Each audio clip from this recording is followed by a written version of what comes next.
Video games are the ultimate form of escapism.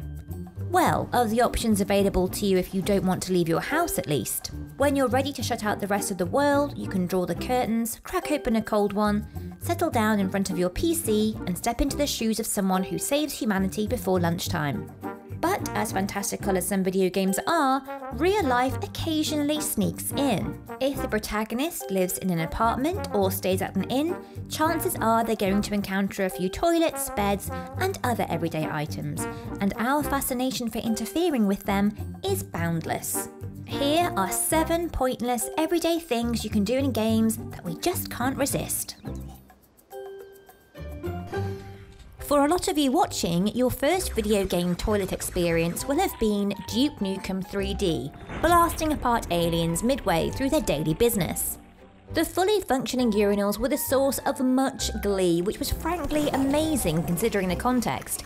A mass alien invasion with designs on capturing a bunch of ladies, and we were all losing our minds over a bit of plumbing. Ever since then, developers have continued the sacred tradition of letting players run riot in virtual bathrooms, turning on taps and flushing toilets with gay abandon, water bill be damned. It's a disappointment when your character can't take 5 minutes to drop the kids off at the pool, or even perform a few perfunctory tests of the water closet fixtures. If there's a glint of porcelain, you just try keeping us away. Much better. If your health is low in a video game, you generally need to find yourself a health pack, drink a potion, or hide behind a flimsy bit of cover until it regenerates.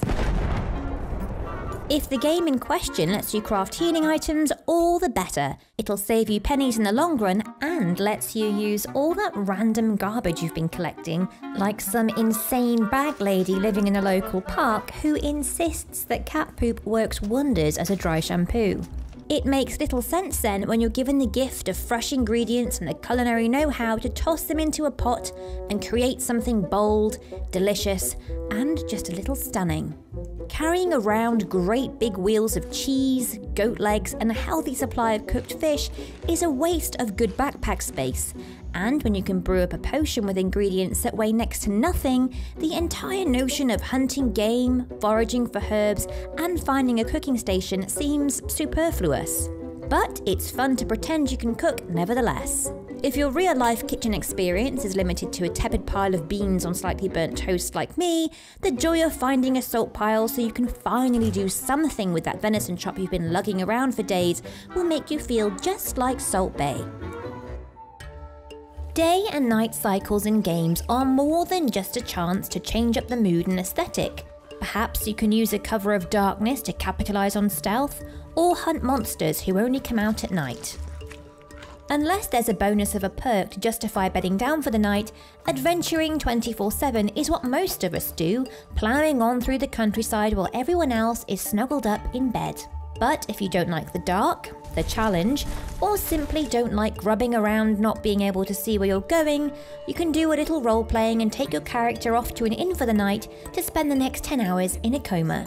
Sure, you could just wait it out until morning without spending a septim, but you'd be remiss not to Goldilocks your way through Skyrim or Fallout, testing out every single bed along the way. It's a pointless little used mechanic for the most part, but it would be weird if everyone but you could meander off at nightfall to get a little shut-eye.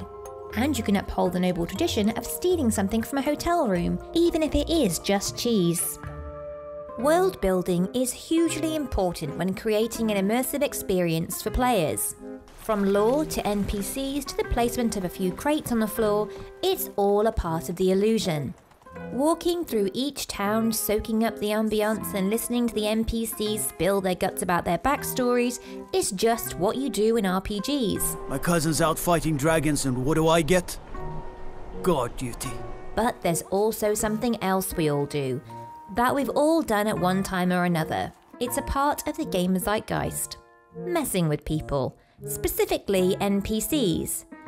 Sure, we might not go this far with the everyday terrorizing of our real-life friends, but we've gotten close. Well, I have at least, but not if you haven't.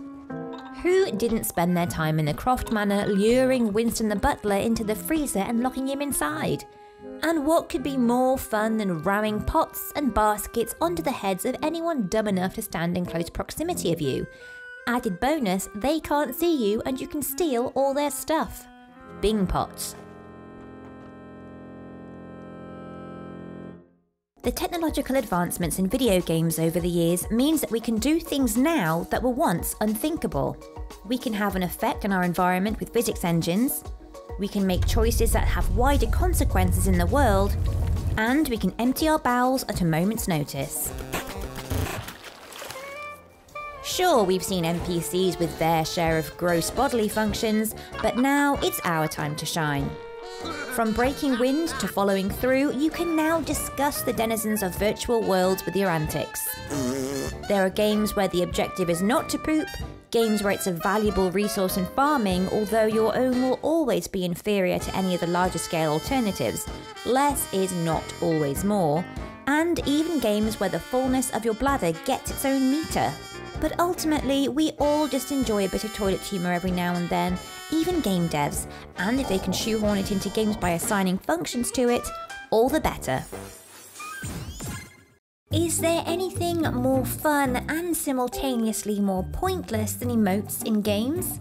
I posit that no. No, there is not.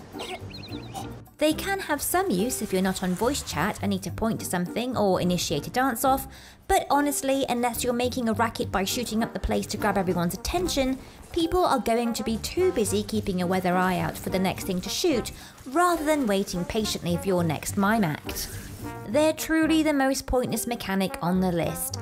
You can't inadvertently get XP for them, you can't replenish your health by pretending to eat something, and some of them just make you look plain silly.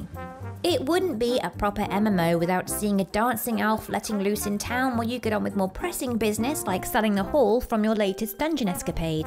But the thing we love about them the best are the weird and fleeting moments of camaraderie they can create with a total stranger on the other side of the planet. Perhaps they're not so pointless after all. Even when the world's about to end, there's always time to take a load off. Confirmed reports, I repeat, confirmed reports of nuclear detonations in New York and Pennsylvania. NPCs are constantly having a sit down, a flask of ale, and maybe even a delicious in-cooked meal. So why can't you?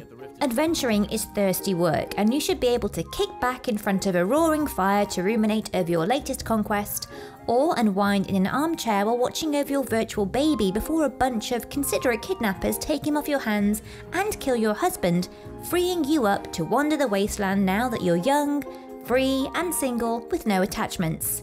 I'm not sure that's the ultimate lesson in Fallout 4, but it was certainly my takeaway from the whole thing.